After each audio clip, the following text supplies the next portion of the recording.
Welcome to Fool's Crown, and this is it, bro. This is the last episode, and boy, yeah, we've been loving it. You know, like they say at McDonald's. Yeah, right. Yeah. And Nene knows about McDonald's. For real, she went to the Arches. Right, God, she didn't like the Arches. But anyway, that's not what this episode's about. This is about the final fucking conflict in this season of Wheel of Time, episode motherfucking 8. Yeah, she was cooking the whole fucking time. So. Post-trip, Lanfear decides to drop off Lan and Moraine. You know, they're all moody during the trip. Yeah, see, and this is one of my favorite parts because the metaphor we thought of when we watched the episode is that they're on a car ride and everyone is so mad, they're so pissed off on this car ride, except Lan. Lanfear is literally seeing California Girl with the windows down, sunglasses on. She's just like, yeah! She's thinking girls just want to have fun, and she's like nudging them, like, why aren't y'all singing? Like, Ran, aren't you having a good time with us today? Because bitch, we're in the back rooms. This isn't some Johnson family vacation. Nigga. She was like, I don't get why y'all sad. I'm fucking out of time. I got a fucking killionaire back there and fucking. For real. My KD went up, you know, I just had a good time, y'all. And speaking of, references to fucking motherfucking Halo, Rand gets a kill-tacular on Turak. He was like, they were like, boy, who are you? And he was like, I don't have time for any of this boy mess. Schlink, schlink, schlink. Yep. And he's just like, with a knife and swords. Because, at this point, Rand is like, he's getting to the point where he's feeling himself and he's not. Well, remember, he used good old magic. And he made weed blades. For real. That's actually some of the best CG they've had. Because they've kept it minimal and tight. And I'm like, yo. Yeah, it's kind of really, really good. Okay, and then Rand realized Lanfear betrayed him to Ishamael, which, ain't great. But at this point, they're ramping up for the final battle. Shit's going the fuck diggity. Dude, for real. And also Lanfear was already like, she was already in cahoots anyway with old Ishamael giving Matt the sauce. For real. Like, here's the ayahuasca. Take a sip, nigga. And then Pat and Fame shows up and he was like, here's some more heroin too. Why are you niggas giving me drugs? Stop! I'm on the 12-step plan. I was already on the 12th step. Leandrin yelled at me with the 12th step. I think it's a very fucked up step. You don't want it, but yeah, Matt was offered drugs. He has very bad influences. Yeah, she said something about me having her chin if I don't do it. Yeah, you have her chin if you don't do the drugs. For real, and then the White Cloaks show up. The Spanish Inquisition decides to show up and attack the Native Hawaiians. Right, and they kind of get sauced. Not gonna lie, they get real sauced for a lot of these parts. Yeah, they go extra hard. Yeah, and it's just a bloodbath. Mm-hmm. And Ingtar, Loyal, and Masima escape with the horn, and then joins Perrin, Matt, and the Aiel, and shit goes down. Oh yeah. This is actually one of my favorite parts of the episode because it's just like, crazy stuff. Yep, and then the battle scene is pretty fucking good. Oh yeah, that's why we're like, they're cooking. For real. I mean, the Shan-Chan are cooking more because, they got the magical biddies up in the tower just fucking hurling fireballs. For real, yeah, they're like, they're on Overwatch. Yeah, right? And then fucking Ingtar, my man, goes out in a blaze of glory. Right. Just absolutely fucking bodied. Yeah, it sucks for his people. But he kills like 5 of them bitches before they take him out though. For real, like, he's like the last of his folks, and now he's none of his folks are left. Well, there's one, Masima's still around. Very true, yeah, you're right. And his story gets crazy in the books. Yeah. I'll tell you after we're recording this. Oh yeah. No spoilers. Yeah, right, unless you read the books that are like 20 plus years old. Exactly. But if they do what they did in the books, his story gets. And I know nothing. That's the point of this channel. I know nothing. Oh, nah, I ain't seen nothing. I ain't seen nothing. So during the battle, the White Cloaks managed to destroy a bit of the tower, and Egwene picks up an Adam and puts it on Rena and uses it to absolutely body her. Yeah, she was like, you came in here, you giving me kibble and a water bowl, and I was like, bitch, fuck you, and then I put this on you. She's like, please don't do it to me. This is the worst respect. Like, look, no, and then she just dies. Right, for real. She was also big surprised when she saw that it worked on her. She was like, who? And then she died. Yeah, absolutely destroyed. And Egwene became cold fucking blooded that day. Yeah, she was like on site with any other Shan-Chan. Mm-hmm. And then Matt blows the horn and we get to see a bunch of spoiler niggas. Right? It's an anime opening and they showed a bunch of the heroes of the horn. Right? It's actually another good moment because I don't know, for some reason in fantasy I like that legend that heroes of the past can come and help the heroes of the modern time, because it's crazy. Like your ancestors and your folks come in to just be like, yeah, we got this battle for you. I blame Lord of the Rings. Yeah, and it turns out Uno is also one of the heroes of the Horn, which is a good way to bring back a fan favorite to sneak niggas into a thing. And it's also good world building for the lore, is the fact that you go out in a righteous battle, you can become a hero. Yeah, right. Be summoned magically by a horn to do the thing, the one thing that heroes do, and bite fools. For real. So Hopper is killed, forced prepared to unleash that dog on Jeff, just absolutely right. People getting bodied this episode. I'm probably gonna say this a bunch of times. For real, he was like, at that point he's the berserker for sure. My dog, no! And then he had dogs come at him. He was like, And Ishamael has Surath, who's on a ship, just shield Rand, before he can actually do anything. But that really doesn't. Rand at this point, he's firing on all cylinders. Like they did kind of rush his anime boy training arc, but it was the payoff was worth it in my opinion. I mean, there's more stuff in the future that they can do whenever they make it to the point that I want them to make it to. No spoilers. I'm being good. Guys. Right? Because I love also, go read a book. Mwah. I shouldn't have to keep. Imagine that was on your forehead. Yeah, right. Don't worry, hugs and kisses, but also go read a book. For real, like one. Real time. They're pretty good, actually. Yeah, for real. The Hunt for the Horn is actually a pretty good book. Yeah.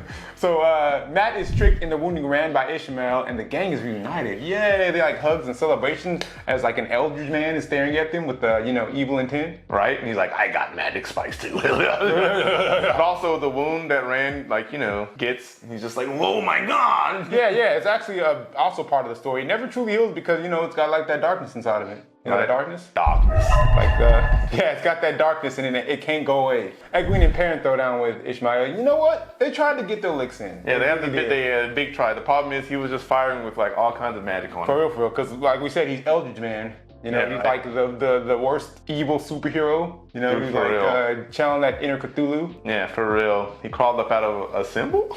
Yeah. In the first season? Yeah, for real. He wasn't covered in blood though, like fucking Lanfear. I know, why was she covered in blood? Why is she different? Why is she so different in this season? So Moraine frees Rand from the shielding and he absolutely destroys fucking Ishamael. Yeah, not in a contest, not close. Yeah, he fired his laser and he was like, get some of this. Ishamael was like, bro! No! My butt! Dead. Just like X over his eyes. Like he's a cartoon character. And then he fade like he was Thanos snapped out that bitch. And then Rand is proclaimed the Dragon Reborn. It's not as impressive as in the book, because in the book, like him and Ishamael have been fighting in the sky, and they were on the top of a tower, so technically lore fulfilled, Yeah, and they saw the dragon too, so. Yeah, but that was sent by Moraine, and like I said, it was a giant sky battle with flaming swords. Hey, they tried to do the symbolism the best they could, Devin. You need to stop being so hard on. No, because I like that shit. That's one of my favorite parts of the fucking Hunt for the Horn book is the giant sky fire battle. Yeah, that's a really cool fantasy trope too, by the way, y'all. When the gods and powerful beings have to fight above everyone in the clouds, it's hard to deny someone is legendary if you saw them fight in the clouds. Exactly, because you can't unsee that shit, even though Rubes will be like, oh, I didn't see that, or it happened. We didn't see no flaming dragon. Drunk off of fucking wine. Yeah. So when I saw that shit in the middle of town as I was passed out of my own sick, I don't even fucking know what the fuck I was looking at. So anyway, like a Marvel movie, they had a postscript, and it was Lanfear being confronted by Moghedien, the spider, revealed that all of the other Forsaken were freed by motherfucking Ishamael. Yeah, they called up out their symbols too, by the way. Which is if you saw Ishamael, before, you could see he had that look like I just broke a bunch of evil niggas out of a book. Yeah, that was his nuclear option. Talk about needing nukes for the battle. Because those niggas will skin babies and then eat them or some shit. Yeah, they're just crazy. They're like, they want the world to go to ruin, basically, just because the Forsaken one is just about they enjoy chaos and not chaos. Order, balance. Yeah, no, fuck all that. Right. We want to throw babies into a blender and then drink them like it's fucking smoothie. Since this is the last one, I'm surprised we didn't see more Luce there in Telemon besides the part that we did see. Yeah, that kind of disappointed me. I wanted to see. Me too. I feel like they may have hinted at it. I don't know if those voices when he was talking to Logain were Logain's crazy or his crazy, but I wish they would have documented his descent to madness. They need it for the next season, y'all. Yes, what he just said. Because I'm looking forward to him going absolutely. I mean, he's already kind of bonkers. He's fucking a bitch he barely knew and like letting her like, you know, put the wiggly woos in his brain space. Yeah, right? I understand. Like we said, we don't even need to go any further. I said in the last episode, she could put the wiggly woos in my brain. For real. Me too. You know, right through my peen. Right? Start there first, then you go up to my brain. You know, we really did enjoy this season. It was super tight. They were fucking. I mean, okay. I wish they had, I don't know, maybe like 6 more episodes. Yeah, right. Or like, yeah, just a few more episodes to flesh out some of the stuff, but they had to do it at a jog basically. And I kind of understand. I don't know if it was finished before the writer's strike or if they were still in like mid-production during the writer's strike, but you know, shit got real at some point. And I feel like a lot of it, like you said, that they could have fleshed it out a bit more with some of the characters. They definitely sprinted through the storylines without it, you know, without touching. They did a good job for what they got. The fucking 8 episodes, amazing. I wish it were like 13 or like Yeah, me too. It was actually really good. or like 23. They were cooking. All the actors were really killing it with the emotions. Like, you know, Nynaeve and Egwene going through all their shit. That shit was very like poignant. For real. And Rand definitely he was like, what the fuck, like most of the time. Yeah, he really was. He maintained his what the fuck the most through the whole way. But then again, Matt and Perrin did not have it any easier than him as the, like, what the fuck happened? For real. Perrin did a lot of hiking by himself. For like, I feel like the new Matt actor has to still like be in another season for me to like believe that he's Matt, because like at this point he still kind of looks like a completely different stranger. Like, yeah, I know. And Rosamund Pike is always fucking amazing. Right. And old fucking Daniel Henney also. I think honestly Rosamund Pike was better this season than she was last season. She really showed the weight of the world was on her shoulders after like, you know, doing the thing and having to be, you know, look for a Jesus Part 2. And the fact they introduced her fucking sister and her nephew, that actually also like, because in the beginning of last season she was, you know, aloof. And she was, you know, mysterious lady, and she was a wizard, and all this cool stuff. Demodred. But like having Anvir and Barthanes in the story brought her back to Earth, and it showed an internal conflict, Barthanes which was a I punk. appreciated. Just saying. Well, he was also like weirdly nice, and that means you're evil. Right?